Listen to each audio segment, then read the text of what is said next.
पवित्र श्रीमद् भागवत गीता, पवित्र चारों वेद, पवित्र कुरान शरीफ, पवित्र बाइबल, पवित्र गुरु ग्रंथ साहिब, पवित्र कबीर साहिब की वाणी में छुपे हुए गूढ़ रहस्य अर्थात तत्व को जानने के लिए कृपया अवश्य सुनिए जगत गुरु तत्वदर्शी संत रामपाल जी महाराज के मंगल प्रवचन। तीन लोक के भगवाना के 4 भुजा और 21 ब्रह्मांड के भगवान के 1000 भुजा। जैसे 4 हॉर्स पावर की एक मोटर हो और 1000 हॉर्स पावर की हो HP की, तो ज्यादा अंतर से बहुत गणा बिना गिनती का।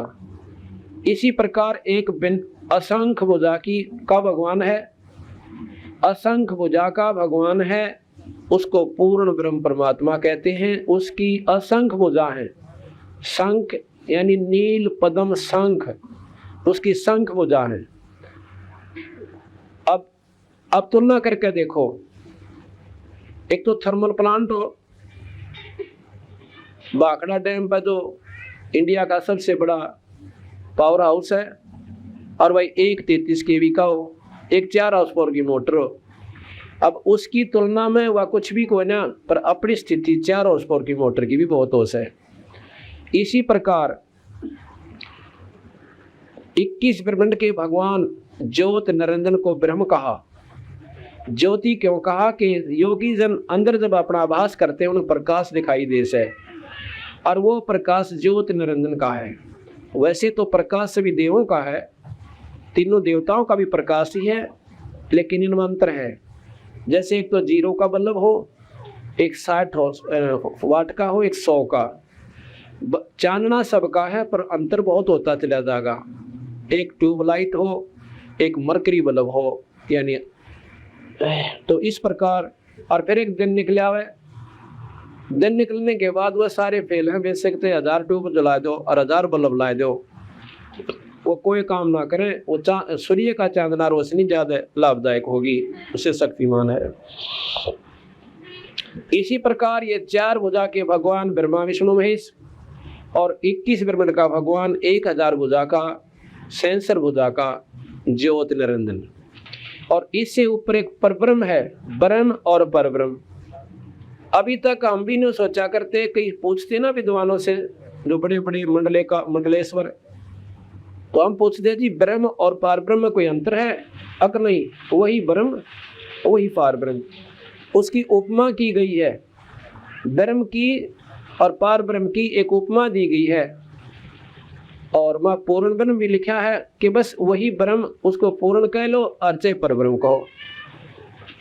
उनकी बात सुनकर हम चुप जरूर हो जाते थे, पर अंतःकरण में जरूर रहती है। जब ब्रह्म के आगे पूर्ण लगाया है तो ब्रह्म कोई और शक्ति है, और पूर्ण जब उसके साथ लगा है तो ब्रह्म पूर्ण नहीं है। नहीं तो पूर्ण शब्द की कोई आवश्यकता नहीं थी, और परब्रह्म की कभी आवश्यकता ना थी।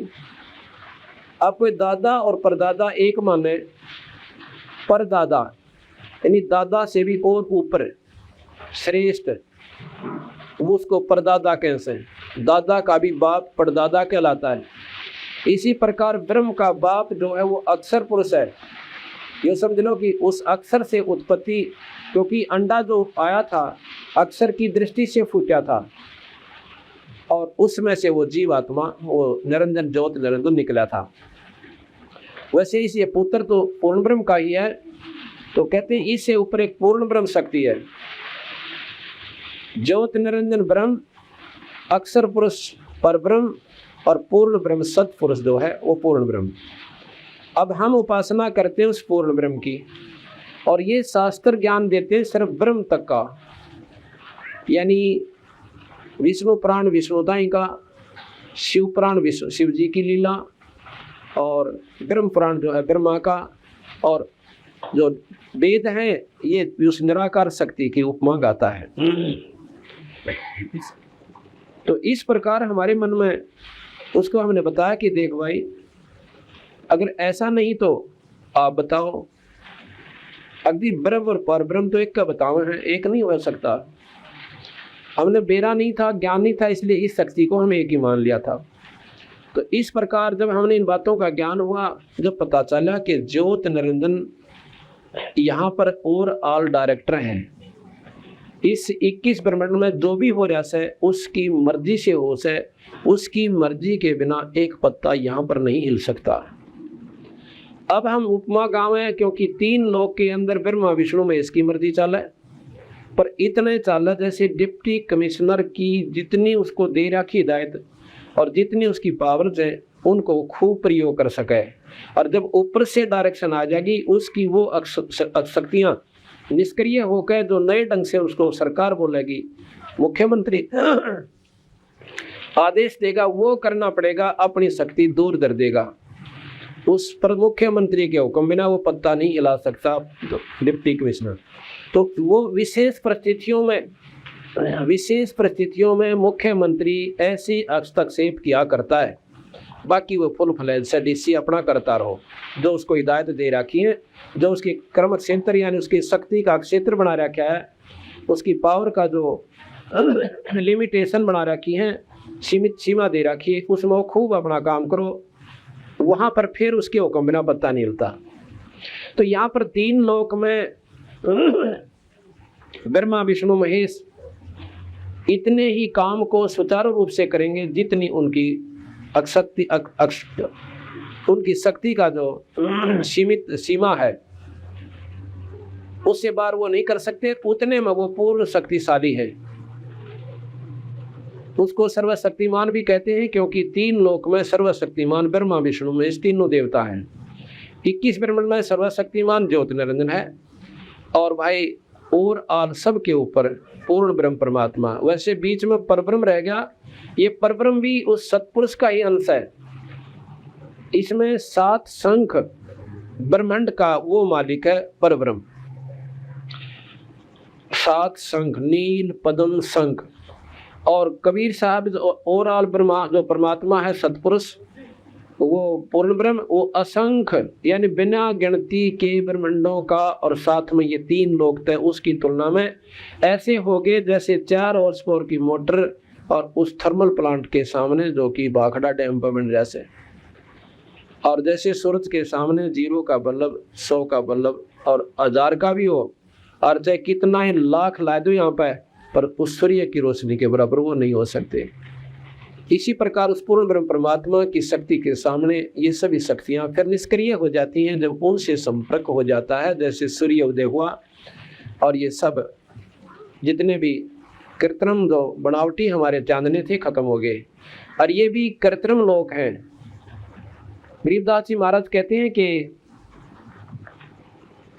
कृत्रिम जीव बुलाने भाई और निज घर की तो खबर न पाई। ये कृत्रिम जीव है, ये बनावटी सारे, ब्रह्मा विष्णु महेश भी बनावटी है। गीता जी में भगवान कृष्ण ने साफ लिखा है कि एक ब्रह्मा की दिन रात में, एक रात्रि में 1000 चतुर्युगी पूर्ण होती है। और वही गरीबदास जी कहते हैं एक ब्रह्मा की रैन में 14 इंद्रजात। देख गीता लिख रखी गरीबदास जी में, एक ब्रह्मा की रैन यानी रात्रि में और 14 इंद्रजात। उधर से एक इंद्र की अवधि बताई 72 चौकड़ी युग, एक चौकड़ी में 4 युग। देख कितनी गजब गणना इस मालिक ने दे रखी पूर्ण ब्रह्म परमात्मा गरीबदास जी ने इस ग्रंथ साहिब में। 72 को 4 से गुणा करो, 2 से 88 युग हो गए, और 14 से गुणा फेर करो, 1008 युगों से। और इन्होंने अंदाजा लिखा है कि 67 युग होते हैं, और इसी प्रकार एक दिन में भी 14 इंद्रजात, 2016 युग एक ब्रह्मा की दिन रात बने से। अब बताओ, और फिर उसके दिन बताओ 100 दिन यानी 30 दिन का एक महीना, और भाई इस प्रकार लगाओ, फिर 12 महीना का एक दिन ला लो, और फिर 100 वर्ष की आयु उसकी। अब हिसाब ला के देखा तो गिनती भी भूल जाओ हम, तो इतनी उसकी उम्र होगी इतने युगा की, और वर्ष गिन लाग जाए तो गिनती गणी। तो उसको भी कहते हैं वो भी अंत में समाप्त होगा, वो भी मरेगा। और ब्रह्मा जी का 51वां वर्ष चल रहा है, एक पूर्व अर्ध वो तो खत्म हो लिया, अब उसका उत्तरार्ध चल रहा है। और उसका पहला वर्ष 51वां वर्ष चल रहा है। यानी जब 50 खत्म हो गए तो भाई वो आने वाले 51 खत्म हो गए तो 49 भी जाएंगे, अर्थात ब्रह्मा का अंत होगा। फिर लिखा है कि ऐसे ऐसे 7 ब्रह्मा जब समाप्त हो जाएंगे, एक विष्णु जी का अंत होगा। विष्णु जी की इस ब्रह्मा से इतनी ज्यादा आयु है। फिर कहते हैं कि 7 विष्णु जब समाप्त होंगे तो एक रुद्र या एक शिव मरेगा, एक शिव का अंत होगा। भगवान शंकर मरेंगे, समाप्त हो जाएंगे। गरीबदास जी महाराज कहते हैं ऐसी उम्र बुलंद मरेगा अंतरे, और सतगुर लगे ना कान ना भेंटे संतरे। इतनी लंबी आयु होगी भी तो भी दुरुक्ति होगी। हम तो 100 साल की आयु को ही बहुत कुछ मान लिया। अब हम इनको अविनाशी भगवान कहते हैं और गरीबदास जी कहते हैं अविनाशी को ना, ये तो नासवान है। और यह बात हमने कड़वी लागे क्योंकि हमने इनको अविनाशी परमात्मा मान रखा है। अविनाशी हैं, कितने हैं हमारी दृष्टि में अविनाशी में? जैसे एक मनुष्य की आयु 100 वर्ष और एक वर्ष में 365 दिन, और 100 तो गुणा करो कितने हो गए? 36,500 दिन एक व्यक्ति की आयु होगी। और फिर इसमें घंटे गिन लो, पैर गिनो, 8 पैर का एक दिन रात हो है। अब पैर बनाओ। और एक ऐसे जीव भी हैं जो एक पैर के अंदर पैदा भी होने से बच्चे भी पैदा कर लेते हैं और मर भी जाते हैं। अब जैसे सीजनल कीड़े आप बरसात में देखोगे, आज गिदाई उत्पन्न हुई और बच्चा का ढूल आ दिया हफ्ते के अंदर अंदर, और इतना बड़ा कुंबा जोड़ दिया गिनती कोई ना हो, और तीसरे दिन हफ्ते के अंदर वो खत्म भी हो जाती है। अब उनकी अगर वो विचार करें कि ये आदमियों की आयु तो बहुत बतावे हैं, इनकी तो 36,500 दिन है, और ये मेरे ख्याल 10 दिन में पैदा भी हो ले और मर भी ले। अब ये सोचे कि भाई ये कद मरते होंगे, ये तो मरे कोई ना को जाओगे 36,000 दिन, और हम 15 दिन में मर लिए और पैदा हो लिए, तो हमने वो अविनाशी मान लेते हैं कि ये कोई ना मरे। इसी प्रकार हमारी जो आयु है उनकी दृष्टि में ब्रह्मा विष्णु महेश की आयु की तुलना में सीजनल कीड़े जैसी है, और उनकी दृष्टि में हम ऐसे हैं कि ये तो ऐसे कैचवे पैदा हो गए और कल न मर जाएंगे।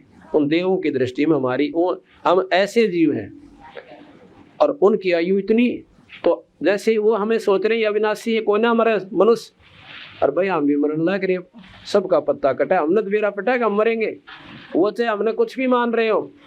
इसी प्रकार ये देवलोग भी अंत में समाप्त होंगे, चाहे आज वो कितनी बड़ी आयु दिखाई दे सके। तो इस प्रकार गरीबदास जी महाराज ने कहा कि एक पूर्ण ब्रह्म परमात्मा से भाई सतपुरुष, उसकी शरण में आए पीछे हमारा यहाँ से जन्म मरण मिट जाएगा, सतलोक में हमारा ठिकाना होगा। और जो ब्रह्मा विष्णु महेश भी वहाँ नहीं पहुँच पाए, हमारी पद्धति से हमारी विधि से आप वहाँ पहुँच जाओगे। ये उन्होंने नियम बताया। ये नहीं कहा कि ये साधना गलत है या कोई स्वर्ग कोई ना या कोई नरक कोई ना या जन्म मरण कोई ना, ये जो कहते हो 100 के 100 सत्य बताए, पर इसमें ब्रह्म माटी मिटा नहीं तुम्हारी। और भैया दुख ना मिटा जन्म मरण का। आज बच्चे से आज उन परिवारों में जाके देखो जो आज रोते होंगे बेचारे जिनके जवान बेटे मर गए, एक दिन खाली नहीं जाता जो 1 लाख परिवार ना रोते हो। किसी का भाई मर जाता, किसी की बहन मर जाती है, किसी की बेटा मर रहा है, किसी का पुत्र मर रहा है। 1 लाख जीव वो ज्योत निरंजन भगवान रोज खावे, और इसकी खातिर ये तीनों उसके पुत्र ब्रह्मा विष्णु महेश ज्योत निरंजन के पुत्र हैं। और शेरा वाली जो आदि माया से जिसकी 8 भुजा है, ये ब्रह्मा विष्णु महेश की माई है। और ये साफ लिख रखा है इसके अंदर आदि शक्ति पुराण में कि यह 3 पुत्रों की मां से ब्रह्मा विष्णु महेश की। या तो आप लोग शास्त्र भी ना पढ़ते, वैसे ही 4 लतीफेदार बातें कोई संत सुना दे उसकी गिन गिन लो सो विवेक करते कोई ना। और इसी कारण से अंधकार के अंदर ना भक्ति प्रफुल्लित हो पाती, ना पूर्ण ज्ञान हो पाता। अपनी मर्जी से जो साधना उन्हें बता दी, हम उनकी लकीर के फकीर हो गए, चाहे कुएं में बड़ा, चाहे गधे बना, चाहे कुत्ते बने। तो जब तक विवेक ना होगा उस भक्ति का कोई लाभ नहीं से। कीकर बोली, बबूल बोलिया, और कोई कह दे आम लागेंगे, हम तो आरूढ़ हो गए उसकी बातों पे।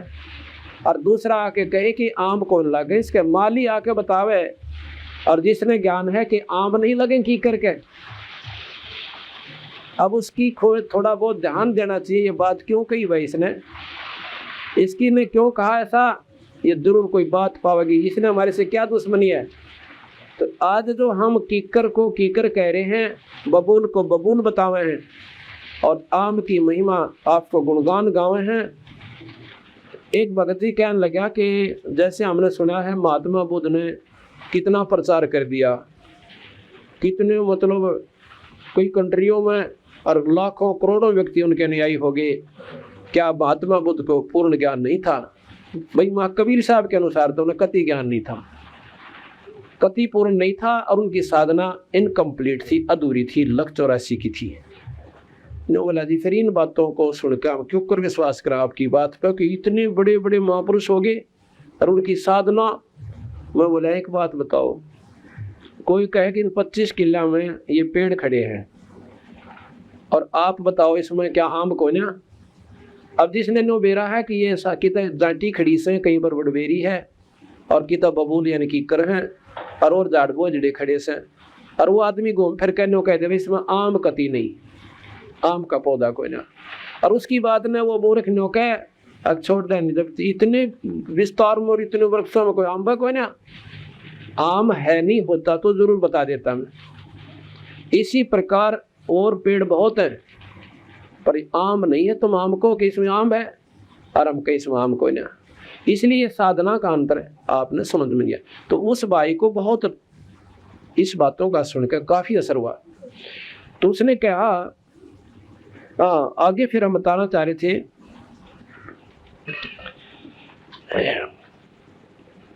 कि जन्म मरण हमारा जब मिटेगा जब हम सतलोक चले जाएंगे, और सतलोक में कब जाएंगे वो साधना बताई कि ना तो आप राम के जापते जाओ और ना ही भगवान विष्णु यानी शिव या ब्रह्मा जी के विष्णु के, ना माता के जापते और ना ही कीर्तन करता है और ना ही गीता जी का रोज पाठ करता है या भागवत की कथा सुनता है। तो वो कौन सा नाम रह गया कि ना तो विष्णु जी के नाम तो सतलोक जा सकते, क्योंकि सतलोक में ये खुद देखो ना, ये स्वर्गताई के देवता, और स्वर्ग आपको बताया था कि स्वर्ग वो स्थान है स्वर्ग। गरीबदास जी महाराज ने देखो ना, ये मौका हमें 7 दिन में पूरा पहलू के ऊपर न्यारे न्यारे विस्तार पूर्वक वर्णन दिए जाएंगे। स्वर्ग की क्या परिभाषा है? स्वर्ग तो वो बताया कि ऐसा स्थान है जहां पर बहुत सुख सुविधा उपलब्ध है। उसमें लिखा है कि जो व्यक्ति कल्प वृक्ष के नीचे बैठकर जो कल्पना करता है उसकी मनोकामना पूर्ण हो जाती है। वहां पर कामधेनु है और उनसे जो खाद्य पदार्थ मांगते हैं उसी समय ऐसे थाल परोस कर आ जाता है। और कल्प वृक्ष है, वहां पर सारे साधन हैं, गंदे से गंदे और अच्छे से अच्छे, नाच गाने, सारा सौदा मदरा पान कुछ भी करो, वो सारी सुख सुविधा वो प्राप्त कर सकता है स्वर्ग में गया हुआ व्यक्ति, वो हंसात्मा। लेकिन साथ में ये बताया है कि वो स्वर्ग में आपके पुण्य अक्षीण हो रहे हैं। स्वर्ग को गरीबदास महाराज ने, कबीर साहब ने ऐसा बताया है जैसे एक बहुत प्रसिद्ध रेस्टोरेंट हो और उसमें सारी सुविधा उपलब्ध हो, और जो व्यक्ति उसमें जाएगा वो जाएगा तो साहूकार होगा, कंगाल ने तो उसमें बड़न भी कोई ना दे, उल्टाता आ जाएंगे। तो अंदर जब जाएगा और अपनी जेब देख कर जाएगा कि हाँ मेरे जेब में 10,000 रुपये, ऐसे ऐसे होटल बताते हैं कि एक दिन रात का खर्चा 50-50 हज़ार रुपये खर्च के रहते हैं ये पैसे वाले लोग, क्योंकि वो साहूकार है, वहाँ गरीब नहीं जा सकते।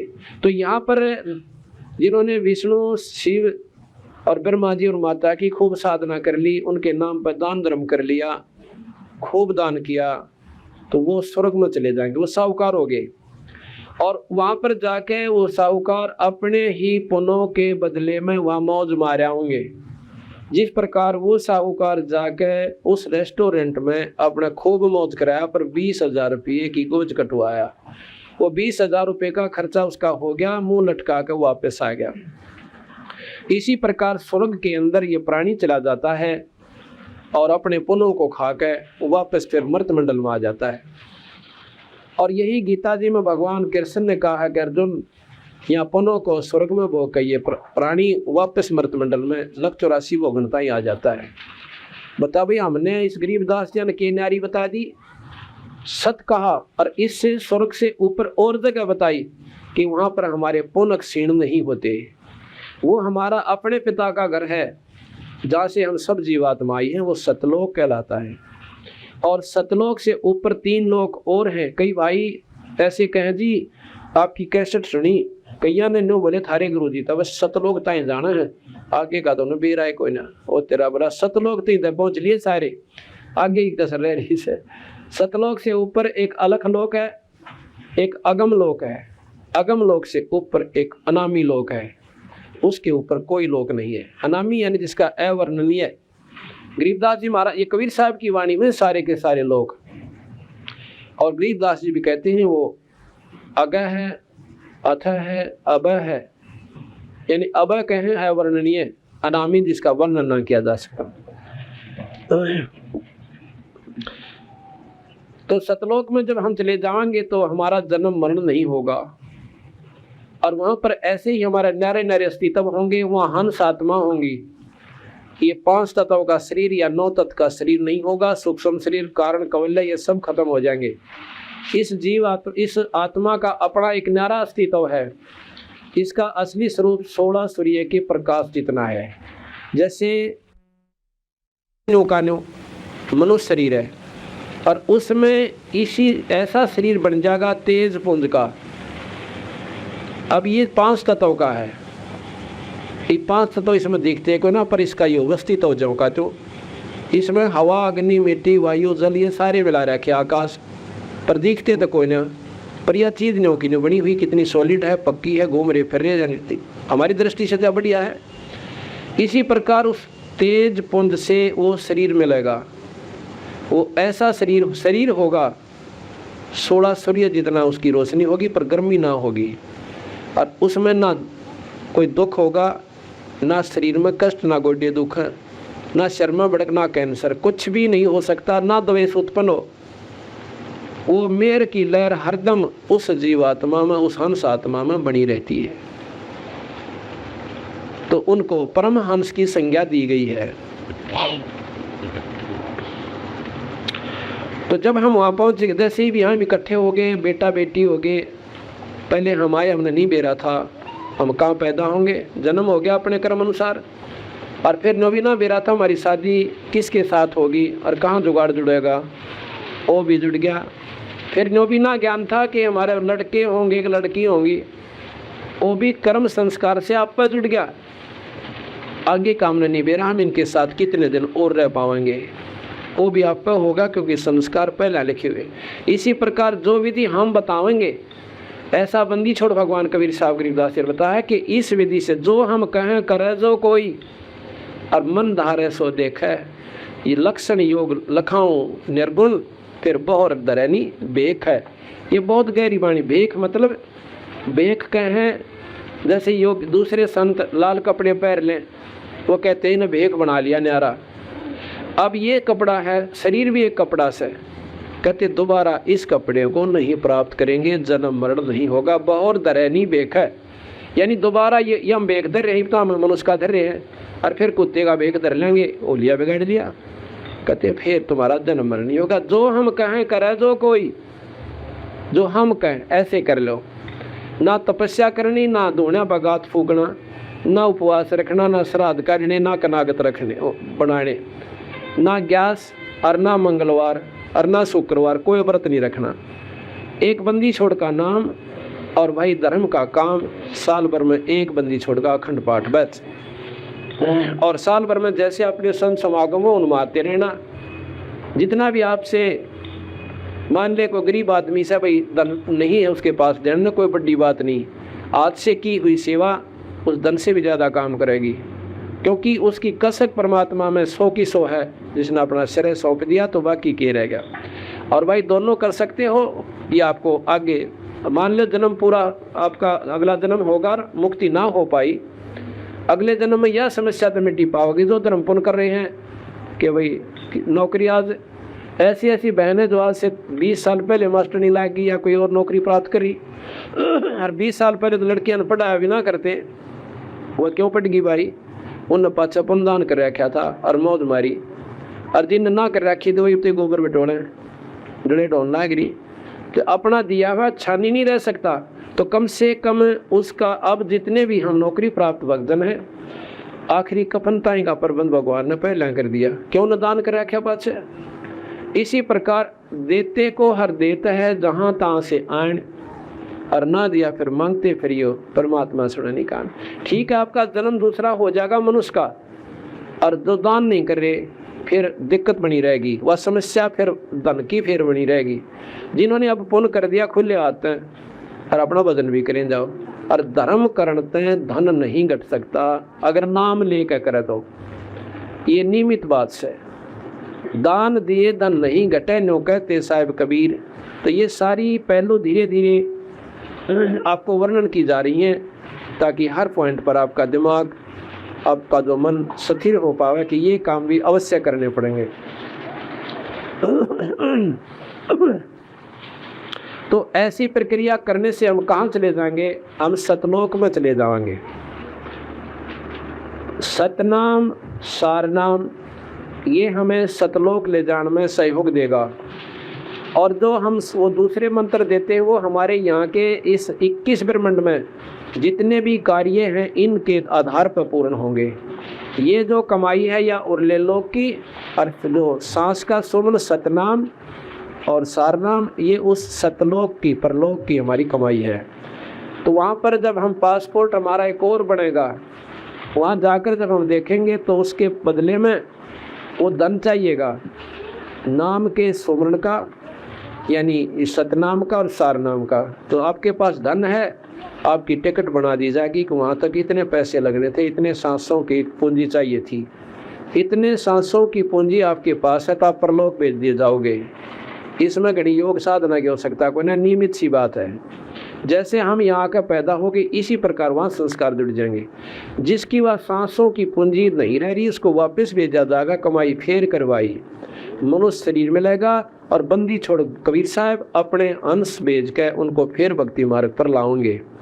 आज देखो कोई कहाँ के और कोई कहाँ के, बंदी छोड़ कहते हैं कि कारण ना बेरा ये कौन है, वो तो इनको अपने बच्चे समझ के, अपने ही खाजा समझ कर सबने पैदा करे बैठा है। लेकिन जो हंस आत्मा ने आदबंदी छोड़कर सतनाम मिल गया, सारनाम मिल गया, वो काल के पास नहीं जाएंगे, जन्म से उनके लाख हो जाइए, मनुष्य के होंगे, मनुष्य के जन्म। हो सकता है उनके बीच में कोई संत ऐसा ना मिले, वो उस जन्म की पूंजी कुछ अक्षीण कर कर चले जाएंगे, लेकिन फिर बंदी छोड़ संभालेंगे। अब हम उस बंदी छोड़ के, अब देखो हम कैसे पैदा कर रखे हैं काल ने। कहते हैं अब कबीर साहब ने पैदा तो यही करने पड़े, क्योंकि प्रफुल्लित तो हमारा शरीर ही ने तो बनवाना से, काल के ही लोगों से शरीर भी बन देना है, फिर हमें भक्ति वो अलग से देंगे। कहते हैं कोयल क्या करती है, वो अपने बच्चा का पालन पोषण नहीं करती, वो कौवे, मादा कौवे यानी कौवी के आलने में, घोंसले में अंडे दे देती है। कब देती है? जब वो मादा कौवी की चारा तरण खातर, चोगा तरण खातर चली जाती है। कौवा बड़ी स्पीड तो जाकर दूर निकल जाता है, और वह देखती रहती है मटर मटर के कौन सी कौवी उठे और तू अपने अंडे इसमें दे। अगर वो न्यारे अंडे देती है तो मादा कौवी और कौवी उसके अंडे ने फोड़ के खा जाते हैं, इसलिए वो अलग नहीं देती। अपने अंडों को उस कौवी के घोंसले में डाल देती, मिनटा में अंडे दे देती है और वहाँ से उड़ जाती है। अब वह कौवी वापस आती है, वह देखती है जब 2 अंडे थे तो 4 पाँव, 4 नहीं तो एक आध जन कहते हैं कोयल तड़े में सरका देती है, वो फूट जाता है उसका और अपने दे देती है। अब वो असमंजस में पड़ जाती है कि 2 अंडे मेरे थे, ये 2 किसके आगे। तो वह सोचा कि ना सेव तेरे ये ना हो, वो चारों के चारों ने से लेती है और से करके यानी उनको पोषण देकर उनको बच्चा बना देती है। जब वो बच्चे उड़ने की तैयारी कर लेते हैं, जैसे फुदक फुदक कर उड़ते हैं, और कोयल देखती रहती है, कोयल भी कोई ना बेरा तेरे बच्चे कौन से इनमें, वह भी असमंजस में पड़ जाती है। पर उसके पास एक जादू है, उसके पास एक और तरीका से अपने बच्चों को ढूंढने का। जब वो नो देख लेती है ये बच्चे बहुत दूर तक उड़ाते हैं और वापस अपने उसी घोंसले पर आ रहे, तो वह क्या करती है, दूसरे वृक्ष पर बैठ कर अपनी कोहू कोहू की मीठी बोली बोले। अब जो कोयल के बच्चे वो तो कान खड़े कर लेते हैं, वह फिर बोला है, जब वो और उकसते हैं और वो उड़कर चल पड़ते हैं अपनी माँ की तरफ उस बोली के आकर्षण में। और वो कौवे आड़े अपने मटर मटर देखे जाए नो नो करके वो सुन कर वह समझ बना दिया कि बात से, तो वो उड़ कर वो बच्चे उस कौवी के गिले उस कोयल के साथ हो लेते हैं। और वो मादा कवि उन बच्चों के पीछे भाग गया कि मेरे बच्चे गए, बहुत दूर निकल जाते हैं। फिर उसको चिंता बनती है कि कभी मेरे पीछे जो बच्चे रह गए उन्हें कोई ना खा ले, ये तो गए सो गए। वह उनका सब्र करके वापस अपने घोंसले पर आ जाती है और कोयल अपने बच्चा ने लेकर और साफ जाती है। अब हम गाँव में जाते हैं और कबीर साहब के हंस उस काल में, कबीर साहब ने अपने हंस इन काल के ये परिवारों में ठोक रखे हैं। अब हम एक घर में ऐसा देखा कि 2 व्यक्ति मानर 3 मुँह चढ़ारे, वो जो है वो तो है कौवे यानी काल के जीव हैं, और जो हमारी आत्मा थी वो आगी, क्यों उन हमारी बोली पकड़ ली। महाराज कहते हैं खोखापुर के काग मिले जन दोई रे, अरबों में कोई हंस हमारा होई रे। अब हम अपनी वाणी हर गांव में बोली, हर घर में कही ये बात सुनाई, जिनके जो हंस आत्मा थी बंदी छोड़ की वो तो इनको पकड़ कर और फटाफट नाम लेने लगी, जी नाम दे दो। संघर्ष करा गाँव अगर ने पैसे करते रहो, उसकी आत्मा इतनी आकर्षित होगी कि डटे ना जाता। उनके बस की बात नहीं है कि वो कोयल की बोली वो बच्चे पकड़ सके। महाराज कहते हैं हमारी बोली 100 लख है स्वदेशी मारा, वो हमारे देश का जो मेरी भाषा पकड़ ले। अब हम दूसरे देश में बोलेंगे ना, दूसरे राज्य में जाकर बोलेंगे ना, हरियाणा का होगा नोगा गारा कित का, तो हरियाणा का है हरियाणा, क्यों उनकी भाषा न पहचान लेते हुए। अब यूपी वाले यहाँ बोलेंगे उनकी भाषा न्यारी है, तो कहते हैं हमारी बोली 100 लख है स्वदेशी मारा। तो इस प्रकार कहते हैं हमारे जो गरीबदास कबीर साहब बताए हैं कि जो हमारी हंसात्मा है, जिन पाछे भक्ति करते करते और काफ़ी समय बीत गया, परितय सतमार्ग ना पाया, और पा गया तो उन पर कमाई बनी ना, ऐसी बात नहीं। खुद भगवान कबीर साहब आए जब बताए गए, गरीबदास जी आए जब मार्ग बताए गए, और ये फिर ढूंढा ठहरा रखा उन्होंने, वह शक्ति वही बात वही विचार, उन्हीं की कृपा, और आज वो अपना काम सार रहे हैं। तो इस प्रकार जो व्यक्ति मान लो अधूरा भी काम रह रहा है तो वो बेड़ा पार हो जाएगा। अब कैसे है, हमारे पास उन्होंने एक शब्द शक्ति दे दी बंदी छोड़ भगवान ने गुरु के माध्यम से। जैसे कुबाड़िया होता है अपने मजदूर ताई, उसने दिहाड़ी दे से 20, 30, 50 रुपये रोज की, और एक चुंबक दे देता है, वो उसने रस्सी तल बैठ कर अरनों के सरांता इंडिया करे। वो बहन और भाई कई देखे हमने, और नो के सरांती नो ऐसे टेकते चला करें। वो जो कण होते हैं ना छोटे छोटे रेते में रड़े हुए मिट्टी के में लोहे के, वो उस चुंबक के निचले हिस्से पर चिपक जाते हैं, और वो फिर उसने नो करके और अपनी जोड़ी में डाल लेती और फिर टेकना शुरू कर देते हैं। तो हम उस बंदी छोड़ के मजदूर हैं, उनकी शब्द रूपी चुंबक हमारे पास है, जो हमारे उसके हंस से वह तो इसके चिपक जाए से, और बाकी जो माटी और कांकर वो रह जाती है। तो उन गाँव में तो ढूंढ लाए बंदी छोड़ अपने चुंबक फेर के, तो वो हंसात्मा है जो उस परमात्मा की काफ़ी दिनों तक भक्ति करती आ रही है। ये छोटी छोटी आयु के बच्चे, ये देखो कल शाम में 2.5 घंटे सत्संग हुआ, और ये बालक मुँह का नहीं देखेंगे, महाराज जी आगे की बात कहेंगे, ऐसा क्यों है। ये तो किरा कित जहाँ पे बैठा हो छुट्टी और इनकी जोन की, और किरा की ताड़ करते रुखा पर चढ़ गए और दरख्ता पर चढ़ गए जोड़ बटा मारो, किधर सिर फुड़वा का हो और किसी का उलाना लेकर आनते। पर ये उस परम पिता के हंस है। गरीबदास महाराज कहते हैं बाजी से राजी नहीं है चोरा संतान नाल खुशहाल, और मल अखाड़ा जीतेंगे वह युगन युगन के माल। ये पहलवान है उस परमात्मा के अखाड़े के, गरीबदास जी के अखाड़े के, कबीर साहब के सतलोक के पहलवान है, और इन काल के लड़ना सवाई अपनी तैयारी करने लाएंगे। अब तैयारी की है, भगवान की नाम की शक्ति आ जाएगी, और न्यो ज्ञान हो जाएगा कि हमने स्वर्ग ना चाहिए, हमने ना तो राज चाहिए ना स्वर्ग चाहिए, हमने तो अपना सतलोक चाहिए। इतना अंतःकरण में हमारे बैठ जाएगी यह बात, तो फिर हम यहाँ से क्या होता, बीच में बड़ी ठगोरी है। इतनी ठगी बताई गरीबदास ने, तो उसमें कहा कबीर साहब ने, मत लुटे रे हंस रस्ते में। अब रस्ते में लुटाई ज्यादा बनती है। अब हमने नाम ले रखा, जैसे 7 मंत्र हम करते हैं, ये इतने उत्तम मंत्र हैं कि गिनती नहीं हो सकती, इनकी इतनी कमाई बन जाएगी। और जो सांस का सुमन आपको बताया कि ओम सोहम पाल रंग हो रही हो, और 14 भवन चढ़ावा राम रंग हो रही हो, और 3 लोक पासंग धरा रंग हो रही हो, और तो ना तुला तुला राम रंग हो रही हो। इतना कीमत का ये एक सुमन, एक सांस का सुमन आपका है। और इसके बदले में वहां पर आपको स्वर्ग की ऑफर दी जाएगी रास्ते में कि आ जाओ भाई, देखो खड़ो कितने थॉट्स हैं। जो कर मेला देखा करे ना, उसमें सौपन होगा आपके साथ में, ऐसा दिखेगा कि जैसे हम जागृत में घूम रहे हैं, और उड़द बढ़ जाएंगे डूंगा बौड़ी बूझ गणे था जिन्हें पूर्ण ज्ञान नहीं से, और वहाँ उस स्वर्ग की चौंध में उलझ के वहां बैठ जाएंगे। एक भगत जी कह रहा था ना, बोला जी एक दिन सपना आया उन्हें कि आप चाली ना जब सारे आले तो ऊपर न अपने पाछे नु लारा लाग रहा, वीरों ने कितने भगत बाण भाई आन लाग रहे से। और जब आप पहुंचे एक बहुत ऊंची स्थान पर पहुंच गए, तो वहां आप 7-8 जने रह गए, और बाकी कित गए। बोला को तो नून बढ़ गया गली में, बोला कि करें डट जाई वाया, तो बोला बढ़ गया स्वर्ग का नहीं। और हमने कहा भले पुरुष साढ़े ना जाना महाराज जी नाट रखा रही भाई, हम देखता हूँ एक वह, बोला वह तो बोड़ का नहीं जी, हम तो आगे आगे में। तो कहते हैं वहां भी आप मान लो गलती से रास्ते में स्वर्ग में, क्योंकि आपकी कमाई इतनी से, और वो ठाठ इतना दे देंगे वहां स्वर्ग के अंदर कि आपने तो उस भी कोई ना आवे। आपके वहां भी कभी कोई खटक ऐसी लग जाए, कोई बात सुन के कि महाराज जितने क्या करते स्वर्ग में खा कर पूंजी उल्टा जाना पड़ेगा। अगर तू वहां भी रो पड़ेगा ना मुझे याद करके, तो वहां भी छुटा लाऊंगा और दोबारा जन्म देना पड़ेगा। निर्भाग्य तो आधी पूंजी तो खा चुका होगा उन्हें।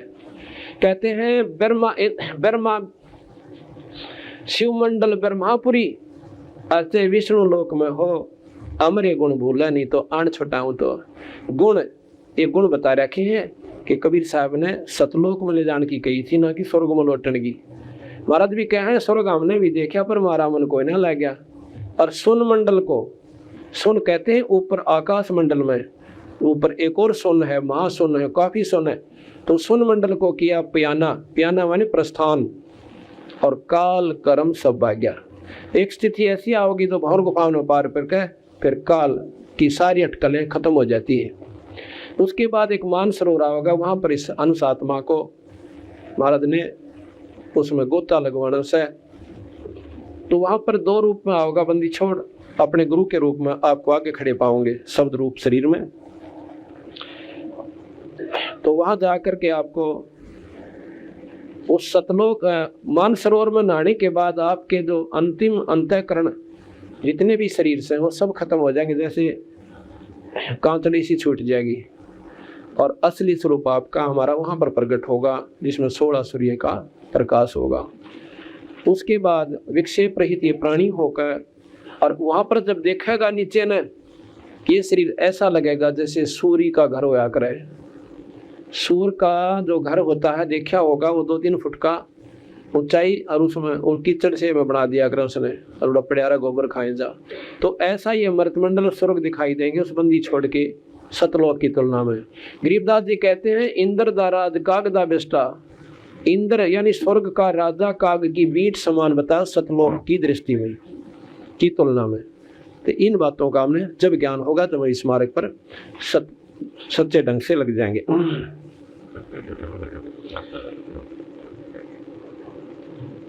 तो अब आपने ज्ञान हुआ कि 1000 भुजा का भगवान ज्योतिर्निरंजन, जिसने 1 लाख जीव रोज खाने पड़ते हैं। क्योंकि ये सृष्टि रचना हम आपको सुनाएंगे। सृष्टि रचना के बाद जब हमारा अंतःकरण में ये बात जमा होगी कि महाराज सच्ची कैसे, कि इस काल में हमारे साथ कैसे छल किया है, क्यों किया है, क्योंकि इसने 1 लाख जीव रोज खाने पड़ते हैं। और 1 लाख क्यों खाने पड़ते हैं, वो सृष्टि रचना से ज्ञान होगा। तो वो भगत जी कहने लगा कि एक बात बताओ, गीता जी का ज्ञान इतना श्रेष्ठ होते हुए भी आप उसको नकारा कर रहे हो। मैंने कहा नकारा कति नहीं कर रहा। नकारा जब कहा कर हम गीता जी के ज्ञान को नो नहीं करते हो कि युग ठीक को ना, पर ये यहीं तक सीमित है। ये 3 लोक का ज्ञान है। और इसमें जो ज्ञान है वो कृष्ण जी का कम है और ज्योत निरंजन का ज्यादा है। अको ये कैसे माने हमें ज्योत निरंजन का इसमें कैसे हो? तो निराकार बताओ आप। निराकार आकार में आके आकार में नहीं आता, वो जैसे प्रवेश कर गया भगवान कृष्ण के शरीर में, और फिर उसने देखा कि कृष्ण की आत्मा बहुत नम्र है, बहुत ही नरम आत्मा है, बहुत ही विवेकशील संत है, यानी परमात्मा है, राम है, साहिब कहो बहुत अच्छे साहिब है। लेकिन ये जो लिखी हुई पहले से कहानी बना रखी थी कि ये महाभारत होए होएगी, तो यहाँ पर कृष्ण जी ने तो कोशिश करी थी कि ना होए। इसका प्रमाण मिलता है कि कई बार शांति दूत बनकर और भगवान कृष्ण कौरवों को समझाता ही गया था, भाई लड़ा नहीं करते, झगड़ा बहुत बुरी चीज होती है, आपके भाई हैं, अपना भाई बंटवारा कर लो, बहुत बढ़िया बात है। देखो लड़ाई में के बेरा किसकी मौत हो जा, झगड़ा तो एक ऐसी वस्तु हो से आम ठाडे दिखे मनवाने, और जो हमारे से कमजोर सामने सेना हो वह विजयी हो जाए, इस चीज का पता नहीं लगा करता। आप लड़ो मत ना, और अपने भाइयों को आधा रात दे दो। तो आखिर में यहाँ तक बात बढ़ गई, दुर्योधन ने कह दिया कि सुई की नोक टेकना पांडवों के लिए इतनी जगह भी कोई ना, इनमें हिम्मत है तो युद्ध के मैदान में आ जाएंगे। दुर्योधन में हंगा हो रहा कि द्रोणाचार्य, कर्ण और भीष्म पितामह हमारी सेना में, और भाई बाकी हम 101 भाई, और वो कुल 5 मिला के, और वो भी बिना राज के वही अंडे धक्के खाते। कृष्ण जी ने कहा कि एक काम करो, आप 5 गांव दे दे उनको। अब देखो अगर भगवान कृष्ण युद्ध करवाना चाहते तो क्यों विनय करते फिरते, ये बात सोचने जोगी विचारणीय है। आखिर में ये कह दिया कि एक काम करो, तुम 5 गांव दे दो, फैसला मैं करवा दूंगा और कति लड़ाई नहीं होगी।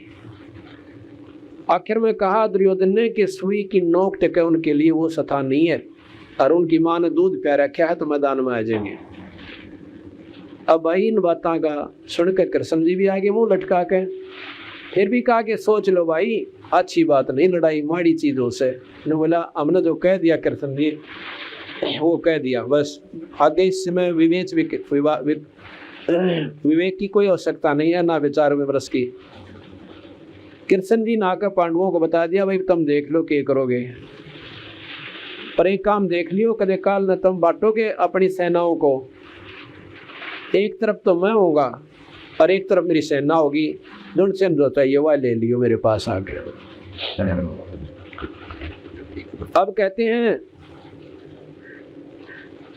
कि युधिष्ठिर जी के कहने से अर्जुन ने जाकर भगवान कृष्ण को मांग लिया, और जो दुर्योधन गया था उसने सारी सेना मांग ली। ऐसे उनका बंटवारा हो गया। तो वो भगत जी कहने लगा कि गीता जी का ज्ञान बहुत ही श्रेष्ठ है।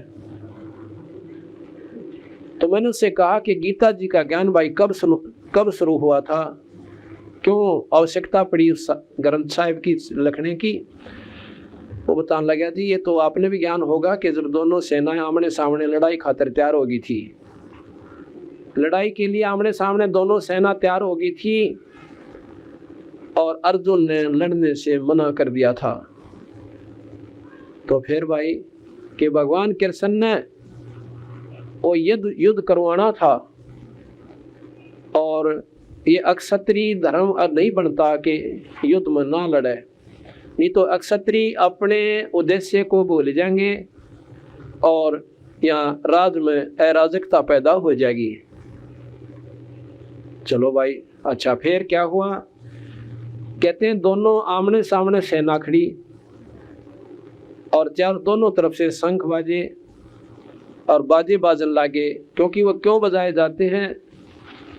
जैसे कमजोर आदमी हो ना थोड़े से दिल का, वो भी एकदम आवासी भर जाकर उस मरने लड़ने कटने तैयार हो जाता है, ऐसे ढंग के बाजे होते हुए बुझाव फड़क जाती हैं। जो शूरवीर होते हैं उनकी लड़नताई। अर्जुन बोला कि एक बार ऐसे करो हे माधव, मेरे रथ को और दोनों सेनाओं के बीच खड़ा कर दे और मैंने देखो कि मेरे लड़न के काबिल कौन से योद्धा हैं, उनके निशाने में देखे हूँ एक बार, और फिर बाद में आप संवार दूंगा। मैं कहते बीच में जाके खड़ा हो गया, रथ जाकर रोक दिया। अर्जुन क्या देखा है कि सामने अपने भाई जैसे 101 उनके कौरव भाई थे, वह सारे, फिर उनके बेटा पुत्र और साथ में रिश्तेदार युद्ध की खातिर मरण मारने तैयार हो रहे, और सैनिक बेचारे जो अपने घर गांव ने त्याग के अपने पेट की खातिर सेना भक्ति उभरती हुए थे और वो सामने खड़े। तो अर्जुन के विचार करता है, उसके मन में एकदम दया भावना उत्पन्न होगी और ज्ञान उत्पन्न हुआ। उसने सोचा, ऐसा लिखा गीता जी में, कहते हैं अर्जुन ने बोला उन सारा विचार करके कि अगर मैं इन बच्चों ने मारूंगा और कल को मैं इनको खिलाया करता था, मेरे भाई के बच्चे 10 हैं और एक राजपान तो इनका सर्वनाश हो जाएगा, चाहे मारा हो जावे, फिर इस राज ने करे कौनगा। दूसरी बात यह कि ये सैनिक जो बेचारे सामने खड़े हैं अपने पेट की खातिर वर्दी हो रहे थे, और आज ये इनकी छाती में गोली लागेंगी, ये मारे जाएंगे, इनकी पत्नियां रोएंगी, टक्कर मार मार कर चूड़ी फोड़ फोड़ कर कर्राट माचेगा, और इनके बच्चे रोएंगे अपनी माँ के लिपट के। भाई इससे अच्छा तो हम मांग के खा लेंगे, हमने राज की आवश्यकता नहीं। और इसे वो कुकर्म के राज को हम करेंगे आगे चल के, हमारे जैसा नीच धरती पर नहीं होगा, इस पाप ने हम कहाँ धोएंगे। ऐसे विचार करके इतनी दया भावना होगी कि हाथ से वो गांडी धनुष गिरना हो गया और पिछली कैबिन में रथ के हिस्से में जाकर बैठ गया जहाँ विश्राम किया करते हैं। अब कृष्ण ने देखा कि अर्जुन तो चुपसा हो गया, बोला कोई ना, पाछे ने देखा है क्योंकि रथ की जो चला रहे थे रथवान जो से वो खुद भगवान कृष्ण थे। उसने देखा कि वो तो बौड़े की तरह मुंह लटकाए बैठा पाछले हिस्से में, जैसा कि ये तस्वीर आप आम देखते हुए से तो तकरीबन सारे ही हैं। ये भगवान कृष्ण और साथ में अर्जुन दोनों सेनाओं के बीच में जाकर खड़े हो जाते हैं, और अर्जुन जाकर पाछे हाथ जोड़ कर बैठ जासे, अब मेरी बस का कोई ना युद्ध करना। ये गीता जी है, इसको मैं से आपको मैं सुनाऊंगा, जब पता चलेगा। आप तो कई दफा इन्हों सोचेंगे कि महाराज जी वो अपने घर की गढ़ बताते हो, ऐसा ना लिख रखा हो गीता जी में, पर ये शब्द आपको इनके श्लोक सुनाऊंगा। संस्कृत तो गणियाती कोई ना, पर हिंदी उन्हीं के द्वारा की गई है जो कि बहुत विद्वान माने गए। गीता प्रेस गोरखपुर की से ये निकली है किताब, छपी हुई है, और जो कि ये सबसे उत्तम ग्रंथ माने जाते हैं जो गोरखपुर गीता प्रेस गोरखपुर से बनते हैं। ये पीछे अर्जुन बैठे हैं कैबिन में, जबकि यहाँ तो इसने अपनी खड़ा हो जाना चाहिए था, लाठी लेकर, हथियार लेकर।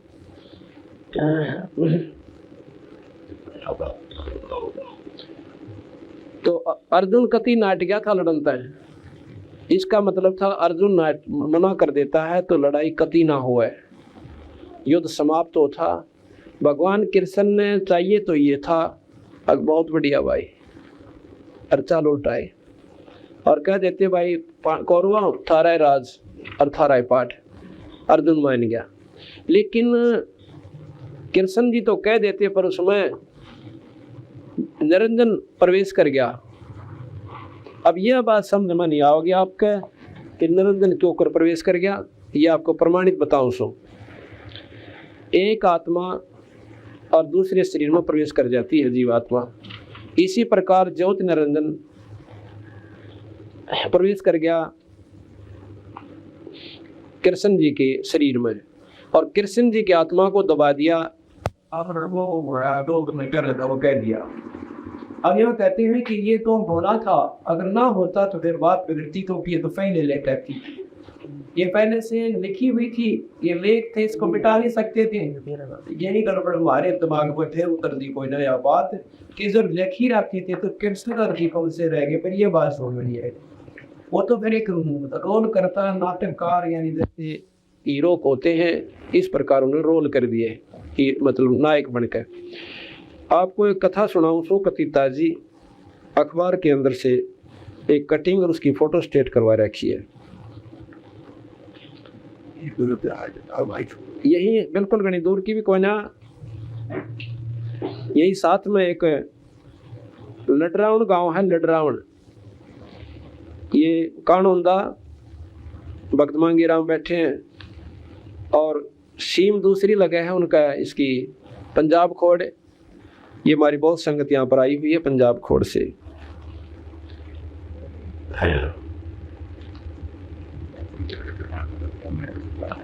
उसमें एक व्यक्ति है, उसकी लड़की का नाम है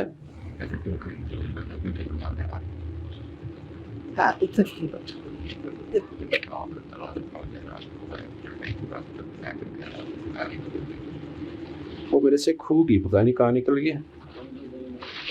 मिल लेना एक बार इसका। ये 21 मई 1999 की, ये कौन सा है, नव भारत टाइम्स की कटिंग है। और ये तो अब ताजी है, कहीं भी पुरानी कोई ना।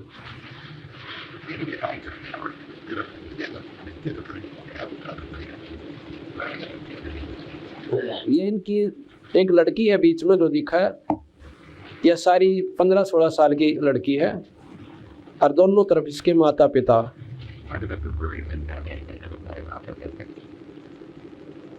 इसके बारे में आपको पढ़ कर सुनाऊंगा इसमें जो की तो। इसमें ये है कि एक जीवात्मा यानी जो या मनीषा थी, ये छत पर क्रिकेट खेल रही थी। 15-16 साल की आयु की लड़की थी, ने अपने भाई बहन हम खेल लग रही थी। हो गया भाई, तो ये छत पे से गिर के और शरीर छूट गया, मर गई या फूक फाक दी। देख या ऊपर थी तो बना पाई फाक वो फूक दी। उसके बाद कहते हैं एक मंजू नाम की लड़की लडरावण गांव में, अनपढ़ लड़की यानी थोड़ी बहुत पढ़ी लिखी होगी, 5-7 क्लास पढ़ी हुई, और गांव की देसी भाषा बोले 5-7 साल की लड़की, 5वीं 6वीं 7वीं क्लास की लड़की कोई ज्यादा वो नहीं होती। पहले तो मैं इसको सुनाता हूँ और फिर आपको बताऊंगा। चर्चा में है मंजू से मनीषा बनी, वह किशोरी। ये बीच में जो लड़की दिखी थी या मंजू थी और अब मनीषा बताती है अपना नाम। निकटवर्ती गांव लडरावण में, बहादुरगढ़ से यह प्रेस में छपा है। निकटवर्ती गांव लडरावण में सब जगह इन दिनों चर्चा है कि मंजू नाम की उस लड़की की जो अब अपना नाम मनीषा बताती है, 16 वर्षीय यह किशोरी अपने माँ बाप, भाई बहन, नातेदार, रिश्तेदार, खेत खलियान और सहेलियों को भूल चुकी है। अपने ना माँ बाप ने पहचानती ना भाई बहन, और वो इनको सबको भूल गई। वो अपने ही हिसाब से अपनी बातें करती है।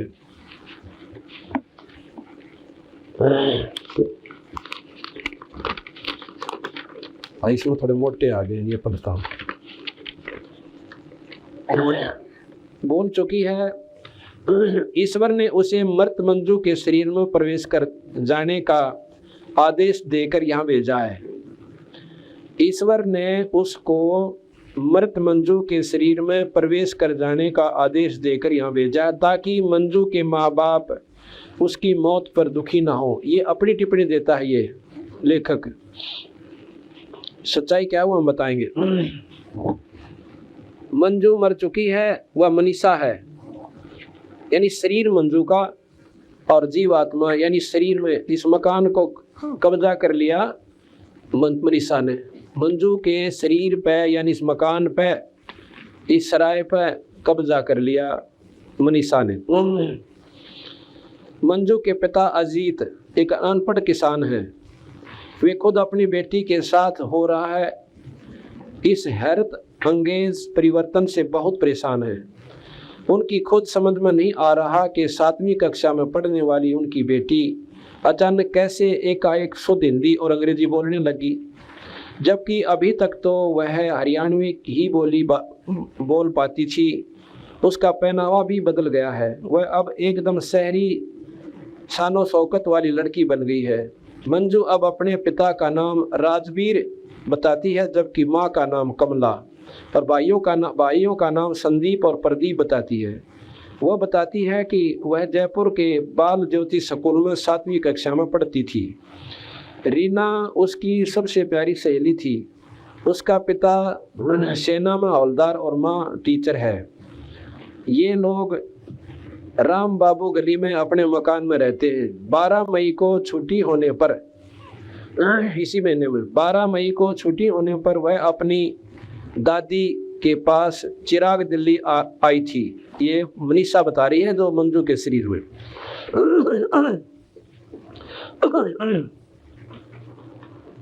और यही छत पर बैडमिंटन खेल रही थी, क्रिकेट नहीं, बैडमिंटन लिखा है इसमें। बैडमिंटन खेल रही थी।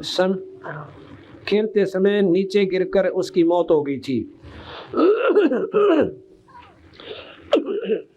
इस घटना का दूसरा दिलचस्पी पहलू ये है कि 13 मई को शाम 4 बजे मंजू बेहोश होगी। वह जो लड़की लड़ाने वाली थी, कोई काम कर रही थी, करते करते कहते बेहोश होगी। और ऐसा लग रहा था कि मानो उसके शरीर में जान ही नहीं हो। माँ बाप ने डॉक्टर बुलाने भेजा और तब तक खुद अब उसके मुंह पर पानी के छींटे डालते रहे।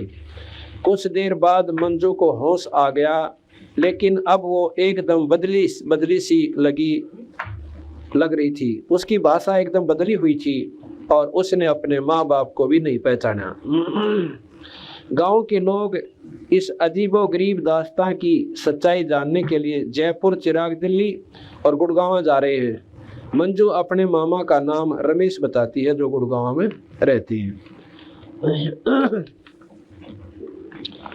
अब ये तो बहुत ही ताज़ा घटना से जो आपके सामने है कि एक जीवात्मा दूसरे के शरीर में यानी इसमें प्रवेश कर गई। अब हम आपको गीता जी का वो सुनाते हैं, थोड़ा सा ज्ञान, ताकि इग्नो ना सोचें कि भी इनको कदे गीता जी में लिखे ना रखा हो।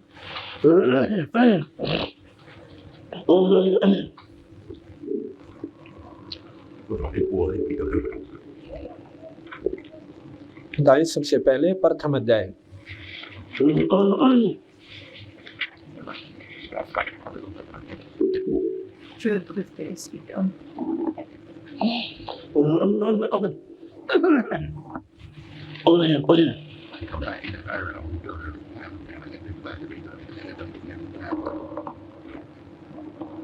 ये 21वां श्लोक है कि उससे पहले तो धृतराष्ट्र संजय की आपस में वार्ता चल रही है। तो संजय कह रहा कि हे राजन धृतराष्ट्र को कि जब आमने सामने सेना खड़ी होगी और अर्जुन अपने युद्ध में रथ में बैठा हुआ भगवान कृष्ण से कहते हैं कि हे भगवान, हे कृष्ण जी महाराज, एक बार मेरे रथ को दोनों सेनाओं के बीच में खड़ा कर दे। हे राजन, इसके बाद ये 21वां श्लोक से प्रथम अध्याय का। हे राजन, संजय कहता है, इसके बाद कपिध्वज अर्जुन ने, कपिध्वज जिसकी ध्वजा के यानी झंडे के ऊपर बंदर का निशान है, कपिध्वज निशान वाले ने मोर्चा बांधकर डटे हुए धृतराष्ट्र के संबंधियों को देखकर उस शस्त्र चलाने की तैयारी के समय धनुष उठाकर अर्षि के श्री कृष्ण महाराज से यह वचन कहा कि हे भगवान, मेरे रथ को दोनों सेनाओं के बीच में खड़ा कीजिए। प्रथम अध्याय का 22वां श्लोक है। और जब तक मैं युद्ध क्षेत्र में डटे हुए युद्ध के विलासी इन विपक्षी योद्धाओं को ना भली प्रकार देख लूं कि इस युद्ध रूप व्यापार में मुझे किन किन के साथ युद्ध करना योग्य है, जब तक उसे खड़ा रखिए। फिर 24वां अध्याय है, 25वां। संजय बोले, हे धृतराष्ट्र, अर्जुन द्वारा इस प्रकार कहे हुए महाराज श्री कृष्णचंद्र ने दोनों सेनाओं के बीच में भीष्म और द्रोणाचार्य के सामने तथा संपूर्ण राजाओं के सामने उत्तम रथ को खड़ा करके इस प्रकार कहा कि हे पार्थ, युद्ध के लिए जुटे हुए इन कौरवों को देखो। इसके बाद प्रथापुत्र अर्जुन ने उन दोनों ही सेनाओं में स्थित ताऊ चाचाओं को, दादों परदादों को, गुरुओं को, मामाओं को, भाइयों को, पुत्रों को, पोत्रों को, मित्रों को, ससुरों को और सुहृदों यानी दोस्तों को भी देखा। अर्जुन बोले, हे कृष्ण, युद्ध क्षेत्र में डटे हुए युद्ध के अभिलाषी इस सबजन समुदाय को देख कर मेरे अंग शिथिल हुए जा रहे। सबजन यानी अपने प्यारे व्यक्तियों को देख के। देखो प्रेमियों, आपस में भाई भाई 24 घंटे खेल रहे, बैठे उठे, अच्छी बात करें और आपस में चाचे ताऊ के भाई आके इतना प्रेम हो जाए बहुत गना, और चाचे आपस में लठ की तैयारी करें, आप मैंने वेंचर सोता है निकाल देंगे तो बोला दिए विवेची लोगे बाउंडा होंगे तो वैसे मटर बना दे देती हो जाए। तो भारत कहते हैं तीनों बना कि भाइयों ने चाचे कावान और ये अपने सौजनों के संगठन में देखकर ये बदल ने कति भी नहीं करता। मेरा दिल नहीं करता कि मैं बीमार हूँ और कार्य के साथ जितनी मीठी बात किया करता है। फिर कहते हैं हाथ से गांडी मनुष्य गिर रहा है और त्वचा भी यानी मेरी स्टील भी बहुत जम रही है तथा मेरा मन भ्रमित सा हो रहा है, इसलिए मैं खड़ा रहने में भी असमर्थ हूँ, समर्थ नहीं हूँ। हे केशव, हे कृष्ण, मैं लक्षणों को भी परिवर्तित ही देख रहा हूँ तथा युद्ध में सौजन समुदाय को मारकर कल्याण भी नहीं देखता। इन मार कर मेरा भला भी कोई ना हुआ है। हे कृष्ण, मैं ना तो विजेता हूँ और ना राज्य तथा सुखों को ही। हे गोविंद, हमें ऐसे राज्य से क्या प्रयोजन अथवा ऐसे भोगों से और जीवन से भी क्या लाभ है। कैसे तय कि हमें जिनके लिए राज भोग और सुखादि अभिष्ट है वे ही सब धन और जीवन की आशा को त्याग कर युद्ध में खड़े।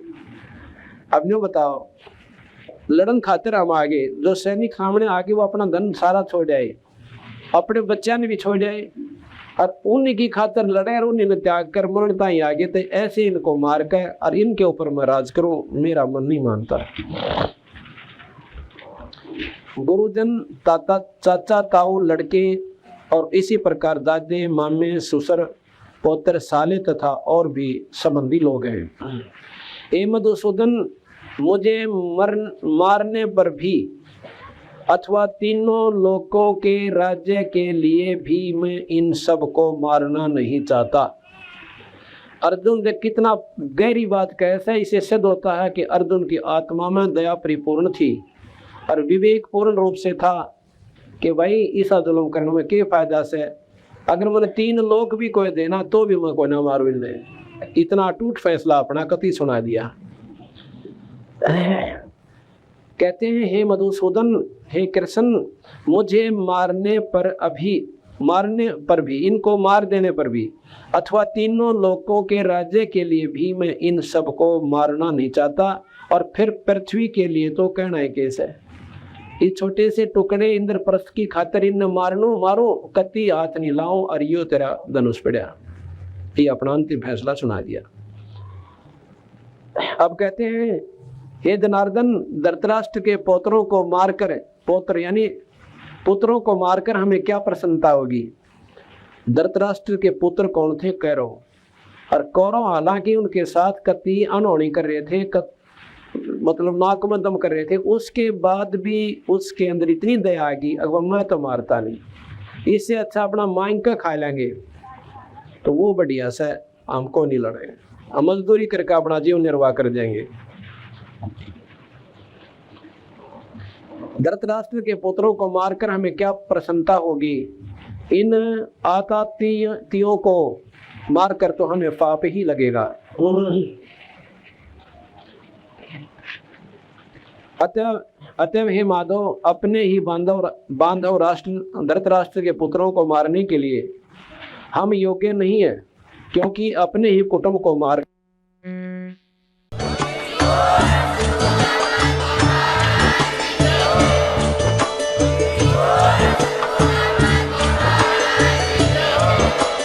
आप सुन रहे थे जगत गुरु तत्वदर्शी संत रामपाल जी महाराज जी के मंगल प्रवचन। अधिक जानकारी के लिए विजिट कीजिए हमारी वेबसाइट www.jagatgururampalji.org। संत रामपाल जी महाराज जी के शुभ आशीर्वाद से पूरे विश्व भर में 500 से भी ज्यादा नाम दीक्षा केंद्र हैं, जिन पर संत रामपाल जी महाराज जी द्वारा ऑनलाइन निशुल्क नाम दीक्षा दी जा रही है। अपने नजदीकी नाम दीक्षा केंद्र का पता करने के लिए संपर्क करें 8222880541।